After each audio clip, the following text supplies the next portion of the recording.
జనవరి 13న పుష్య పౌర్ణమి వస్తోంది కదా. అలాగే దానితో పాటుగా పుష్య పౌర్ణమి మర్నాడు పాడ్యమి, బహుళ పాడ్యమి నాడు మకర సంక్రాంతి కూడా వచ్చింది. మకర సంక్రాంతి అనగా ధనుసు రాశిలో ఉన్న రవి మకర రాశిలోకి ప్రవేశిస్తాడు.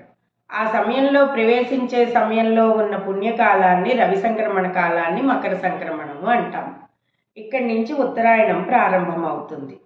దక్షిణాయన పుణ్యకాలం కర్కాటక రాశితోటి ప్రారంభమైతే ఉత్తరాయణ పుణ్యకాలం మకర రాశితోటి ప్రారంభమవుతుంది.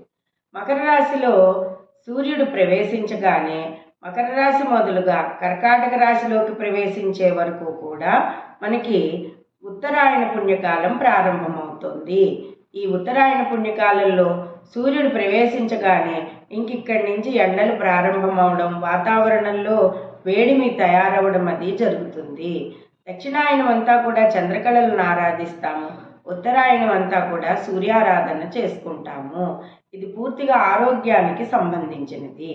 ప్రతి మాసంలోనూ కూడా మేష సంక్రమణం మొదలుగా వృషభం, మిథునం, కర్కాటకం ఇలా రవి ఒక్కొక్క నెల ఒక్కొక్క మాసంలో ఒక్కొక్క రాశిలో ఉండడం జరుగుతూ ఉంటుంది. అలా ఉన్నప్పుడు ఆ రవి ఆ పలానా రాశిలోకి ప్రవేశించే సమయాన్ని పుణ్యకాలము అంటారు. చాలా విశేషమైనది.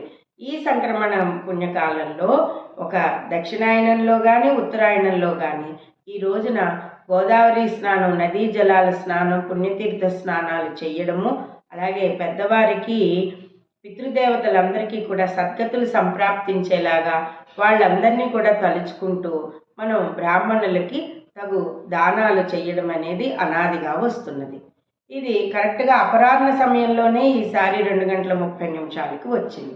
మరి అయితే ఈ పెద్దల పండుగ అని కూడా అంటూ ఉంటారు. పెద్దవారిని తలుచుకుంటూ ఉంటాం మనం. పోయిన వారిని అలా పోయినట్టే వదిలేయం కదండి. వాళ్ళకి ఆబ్దీకాల పేర్లోనో లేదా పండగల్లోనో వాళ్ళ పేర్లని వాళ్ళని మనం స్మరించుకుంటూ ఉంటాము.